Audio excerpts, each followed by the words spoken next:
Are you tired of being overcharged and forced into paying a monthly subscription for your Mac and Windows software? Well, if you are, currently we're having a 50% off discount on all the latest Mac and Windows software, such as AutoCAD, SolidWorks, Photoshop, Microsoft Office, and much more. Our 50% off discount will be ending soon. So be sure to text Ready to Buy, that's Ready to Buy, to the number on the screen. Starting pricing for low-end software, $100. And starting pricing for high-end software, $500. We aim to please, so expect 24/7 technical support, the latest premium software, instant software links delivered to your email, and PayPal's buyer's protection guarantee.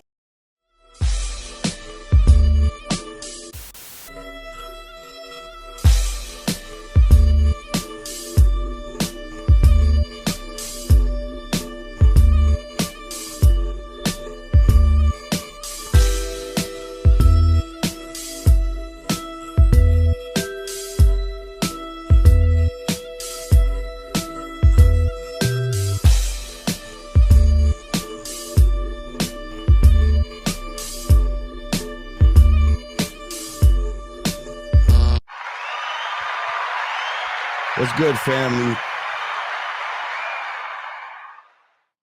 Welcome back to the Godcast.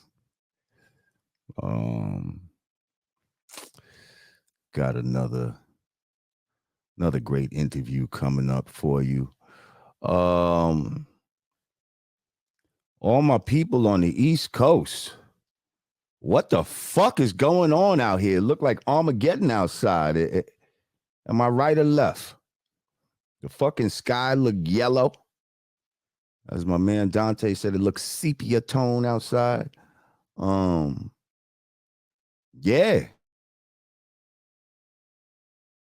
From Nova Scotia?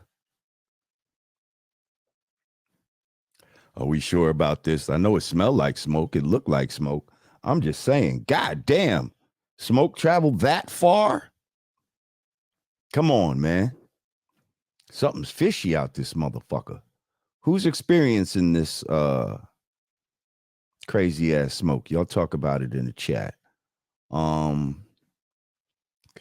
Before we get started,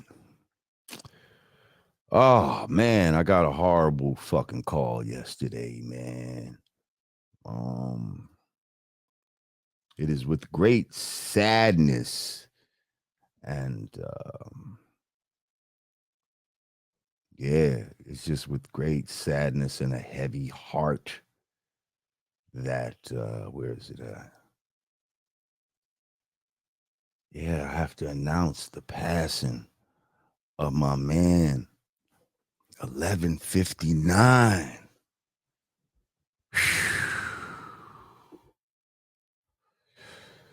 Yo, anybody that knows, ElevenFifty9 is an artist that, you know, came across my radar from Chicago, and man, this dude was just super dope, just super talented. He's a Godcast alum. You'd often see him in the chat. But yeah, I did 2 singles with him. The first single I did with him was called Bay of Pigs. Y'all can check that out on all streaming services. Then the next joint I did with him was called 94 Crime Bill. And man, like this dude was supposed to be part of the team. You know what I mean? We got a team we putting together right now. Real God Squad shit. And it's like, he was one of the members of the team, man. And I got a call yesterday, man, from his queen, man, like telling me they found him and all of this crazy shit, man. Like, ooh, it's a tough one, man. And even though I never met him physically in person, yo, that shit hurt, man. Like, that shit definitely hurt because I know his spirit. He's just a good brother. And he was just starting to get his little, you know, He's in his 40s and all of that. But as you can see, you know, the brother a little overweight. From what I understand, he may have had diabetes and all of this type of shit. I don't really know the cause of death at the moment, but you know, it wasn't murder in the traditional sense, although we get murdered all the time with our diets. So yeah, man. It's a real shame, man, because I'm telling you, he's about to pop, man. I was ready to do a whole album for this dude, man, and do whatever I could to bring light to his situation, because that's what the fuck I do. But rest in peace, man, to my man 1159. I'm gonna let y'all know, you know, because I'm pretty sure, you know, he's gonna need like a GoFundMe or some shit like that. It's hard out here for brothers, man. He worked a regular job and all that type of shit. Seriously doubt if he had any insurance or anything like that. He wasn't out here touring and none of this type of shit. So when that shit, that information is passed to me, I'm gonna bring that, you know what I mean? And let y'all know what time it is. So y'all can support the brother. I know a lot of y'all in the chat remember and know who the fuck 1159. If you know me and you know this channel, then you should know 1159. So, yeah, man. Rest in peace to my brother. Maybe this is him, like, casting a fucking cloud on you motherfuckers, letting you know. But anyway,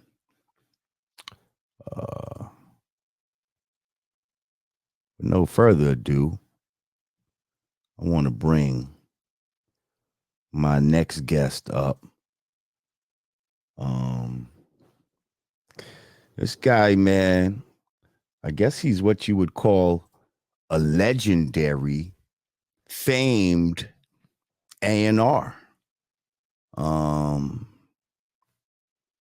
First of all, a lot of people have heard this term A&R, and you're probably like, what the fuck is an A&R? We're gonna find that out today, because it's kind of a elusive term. I know technically it means what, artist and repertoire. But what the fuck does that mean? So we're gonna get into that. This happened to be the guy that saw the vision and signed Brand Nubian to Elektra Records back in the days. We'll clap it up for seeing the vision. Now, not that we had the greatest contract, but you know, we did get signed. Yeah. So, man, he went on to sign many other legends after that. You know, KMD, you know, which included, you know, our brother who later became MF Doom. He signed Leaders of the New School, fucking Pete Rock and CL Smooth. He went on to sell records with Everlast, and now he has a book chronicling his experiences in the game. It's called Son of the City. I actually went to the what do you have? A little mixer for the motherfucker or whatever, like a little building session. Yeah, is what they was calling it. And it was dope. I found out some things that I didn't necessarily know. And yeah, we're just gonna talk about it. So, ladies and gentlemen, I want y'all to welcome to the Godcast. And let's keep it real. You know, we probably can count on one or two hands how many Caucasian guests we've had on our show. So he's joining the Hall of Fame in that sense as well. Ladies and gentlemen, welcome to the show, Dante Ross. What up, man? How are you? Hold up, it's moving slow. There we go. What's going on, Jay? You good? Oh, my condolences, man. Oh, thanks, man. Yo, I might need to even play some shit later on, man, and like get your A&R fucking opinion. And you ain't gotta, you know what I mean? I don't think you're just gonna say, oh, he's dope just because he died and I want to hear some good shit about him, you're gonna be like, yo, that motherfucker's dope. Like, you know what I mean? Like, I mean, you have good taste. I have no doubt he's dope. yes, I do have good taste. I do. You do. You have discerning taste. I do, man. So what's good, Dante? How are you? Good, man. Life is good, man. No complaints. I'm in LA. Right. My family's telling me in New York that New York looks fucking crazy, like the zombie apocalypse. It really looks like a fucking apocalypse out here right now. Like the sky is just a yellowish. It's cloudy. It smells like smoke. I mean, I started smelling smoke yesterday, but it was clear. And I was like, first I'm like, that's a strong ass barbecue or somebody, you know what I mean? I thought somebody was burnt. And then I was like, nah, this shit is a little prolonged. I didn't know what it was, but it wasn't overcast. Then today, it looks like literally like the smoke is like burning from up the block or some shit. Like it's crazy out here right now. I wonder what the cumulative effect of that is on our health. Well, they're saying respiratory wise, this can't be good for people with respiratory No, of course not. conditions and illnesses and people that use inhalers and shit like that. Did you let me ask you, did you get COVID? Did you get it at all? No. If I did get it, I had it for like one day. Yeah, I had it twice. I never really got sick, but I think that there's a cumulative effect that COVID has on you. I think the more times you get it, I think it's detrimental to your respiratory and some other parts of your body. And we won't know that for like 50 years. Right. But we also won't know if the vaccine that was taken. This is true. Is so. I lost you for a second on audio. You hear me now? Yeah, I got you. Yeah. I said, yeah, we won't necessarily know if that JIDAB is detrimental to your health. And so they're never going to let us know about that. 20 years later, you found out, oh shit, that caused some sort of thing to my respiratory system. Or I mean, I think we know that it caused some neurological complications for people. So I think people with some neurological issues, it set some shit off. People had strokes and et cetera, et cetera. So, I mean, and they never want us to know what's really real, right? It's all, Exactly. So listen, let's get to the get down, man. First, like I said earlier, explain to people what is an A&R? What does an A&R do at a record company? Well, what he did when I did it, and what does it stand for? What is stand? It stands for artist and repertoire. It means you sign groups, and you help them make their records. And it can mean various things to different people. Nowadays, I think it means analytics and research. Dudes are just reading numbers and going after everything with numbers, and I don't think discerning taste is necessarily part of it anymore. People don't go out on a limb to sign something because it's great. They sign something because the numbers are great, right? And everyone has the same information. So in the heyday when I signed you guys, it was based on taste, right? Like what you actually liked, and maybe some form of buzz, but the buzz wasn't quantified by numbers. It was quantified by the culture moving around it, right? So it was a different kind of thing. And for me, A&R always meant trusting my gut and signing things I thought were important. And hopefully that would translate to sales. My ears and sales were somewhat aligned. But, for me, it was all about the music I thought was important and spoke to me. I didn't overthink a lot of it. And nowadays, because deals are so expensive, there's a lot of overthinking, second guessing, and it's all based on numbers. So everyone goes after the same thing. So one guy gets numbers. He meets with every single major label. When I signed you guys or any band I signed, that was really not the case. Very rarely was I involved in a bidding war. Really never.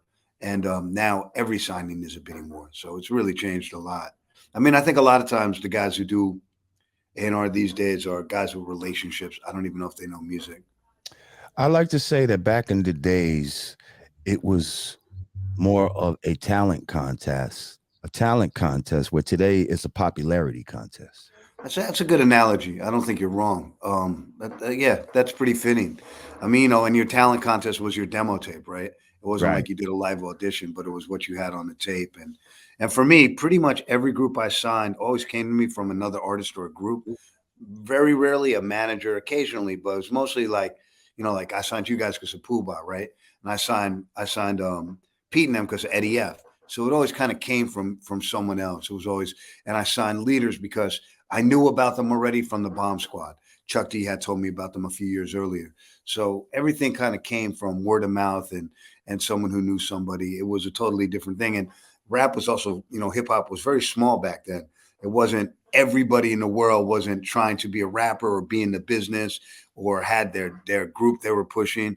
It was a much smaller group of people. And I think a much, how can I say, a more progressive group of people who were trying to be involved in hip hop culture and music tended to be way more progressive and forward thinking. It was a more creative pool of people, if you will. Now, you say that the demo was like how you displayed your talent. Yeah. Can you explain to the people what was it like when Grand Puba came to you with two guys that you never heard of, and they had no music? Well, you had no music. You had a concept, and then when he first came to see me, he didn't have a name either. Like, he had a pause tape first. He was like, "Yo, we're gonna rock off this." That was it. That was it. No music, no rhymes, nothing. Just a pause tape. I don't even know if I knew about the pause tape. Yeah, he had the pause tape, and it was literally Rigor Mortis was on the pause tape, the joint you used for Brand Nubian, and I want to say Ain't Going Out Like That. And your demo, when you had a demo, was I think only Ain't Going Out Like That. I think that was the only song. It never made the album, and it was hot, but it never was on the album. Right. Well, that's because at the time, Kumo D had the same beat with it was a James Brown joint, right? Like that, yeah. But like Kumo D was the man at the time, and Puba didn't feel like we can compete, even though I felt like our shit was way grimier, way better, better. Like, yeah, but Puba was like, nah. His shit was like Mo D shit was like keyboards. It was like the Teddy Riley version. It wasn't hitting the way our shit was hitting.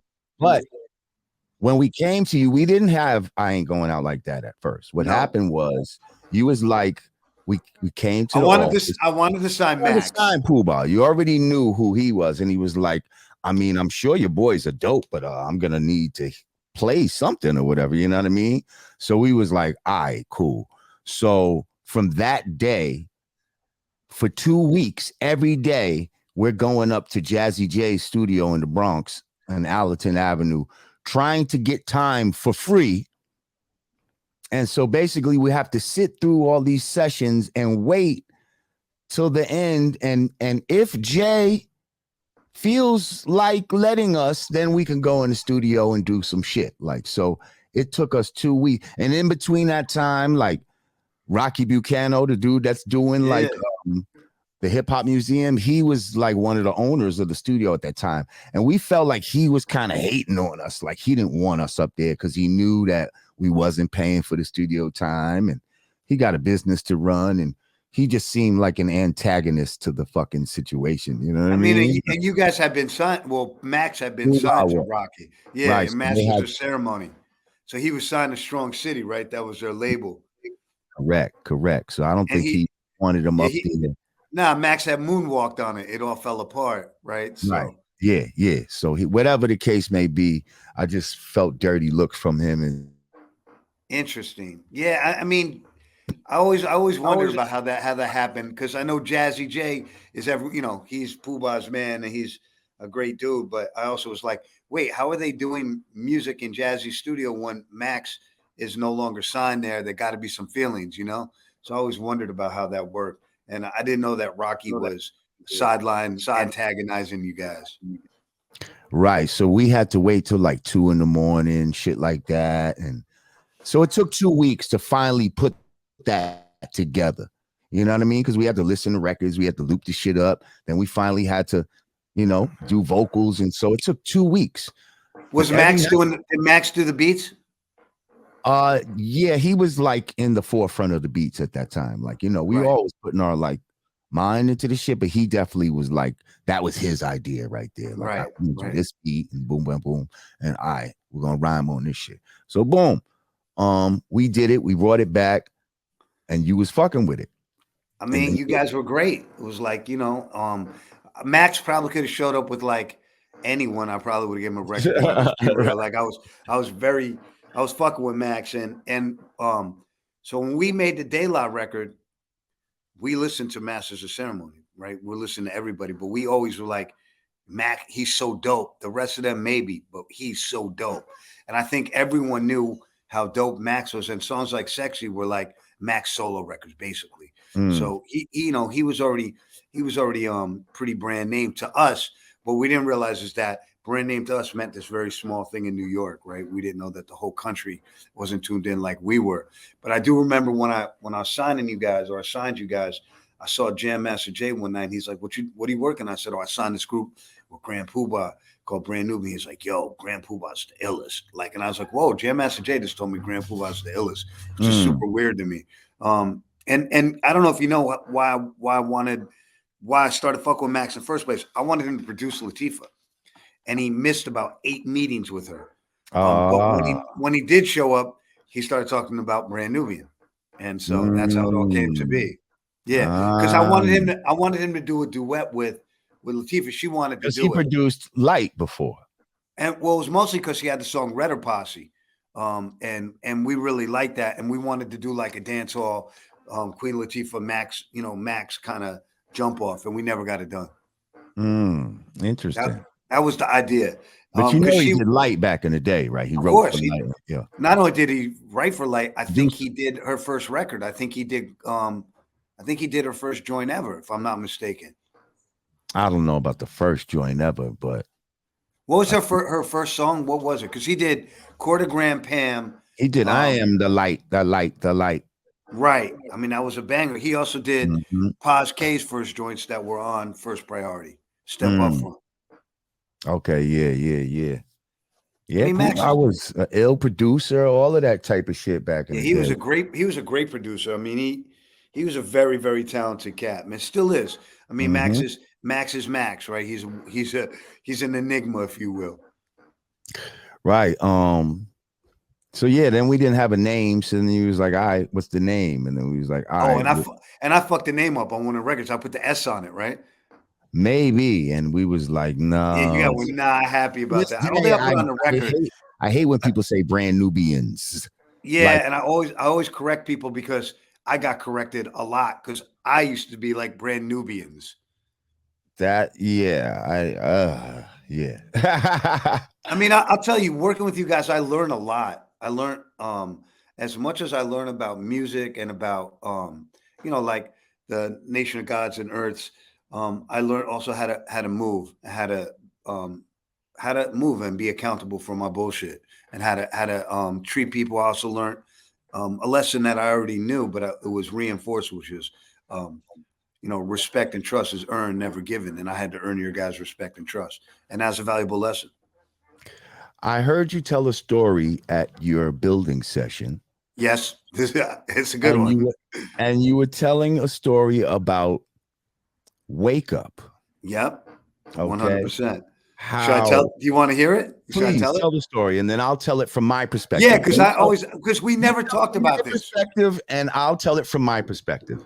So me and my partners did the first version of Wake Up, right? So and my ego is, I got an ego. So I walked into Chung King and they were redoing Wake Up. They were doing the song over, and I was fucking tight. And I wasn't tight as an A&R guy so much. I was tight as like, yo, they're redoing my song. What the fuck?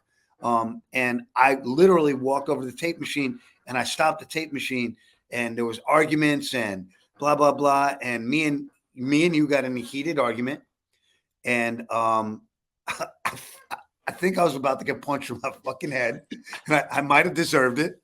I'm going to say I did deserve it because I don't think I understood that this was your art, not my art. And I'm saying like, wait, you can't mess with my art, right? My production, not knowing that you're the artist, right? I think in my head, I didn't have the balance right. I didn't really know how things worked. And I also, was doing the world and the song a disservice, because the version you guys did was better, right? And I didn't realize this in the moment.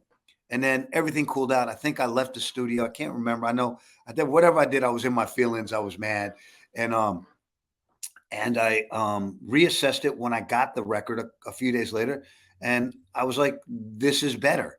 Like, this is actually better." And your version was the first single, and I probably have some of the facts along. That shit was like 30 years ago, but I do remember a tense moment, and I remember that my ego, in retrospect, almost cock blocked like a classic record, right? And that's a valuable lesson in And so itself. it gave you a lesson as an A&R to sometimes be like, you know what, the artist might know better. Yes. Sometimes musically. Well, what was the lesson that you felt you learned? I don't even want to put words. I learned that. Well, I learned a couple things. I learned the artist probably has a better vision than you for how they want to be perceived, right? And I also learned that it is the artist's art. It's not your fucking art. So if they feel passionate about something, whether you agree or not, you have to support that vision, because that's your job as an A&R person. And you probably shouldn't sign a group if you're not going to support their passion and their vision. So you can make suggestions, and you have to pick and choose the small battles that ensue. And sometimes you win, sometimes you lose, but you can't do that until you earn someone's trust and respect. And at that point, it was like we were just getting to know each other. Really, we hadn't gone through a lot of shit yet. So, understandably, being a white dude and your A&R guy, whether white or black, I was out of pocket, and I learned that I was out of pocket. I was like, well, yeah, that's not the way to do it. I seen Muggs do some one time. I was in the studio with him, and his man Kurt Woodley was there, the A&R guy, and Kurt was like, Kurt goes, like, yo, maybe if you did this or that and this and that, and Muggs said, yo, that's a good idea for your record. Right? And I had to be like, oh shit, I never heard that before. So to me, that was basically your version of that. Like, but it was a more intense version of that. So, the lesson I learned was like, trust the artist's vision, try not to be intrusive. And you must allow an artist to follow their vision, whether they're right, like you were that time, or even if they're wrong, because you don't have to live the art, they do. Super predators, no conscience, no empathy. We can talk about why they ended up that way, but first we have to bring them to heel. The irony, the government gave us drugs to sniff and smoke, then incarcerated us when we distribute coke. Public housing where the richest folks wear fancy furs, Joe Namath in the jets with expensive coats. They made a profit off of Reaganomics. Would I speak your favorite artist and change the topic? I'm Huey Newton, revolution can't wait to start it. You Cam Newton, was a Panther turned patriotic.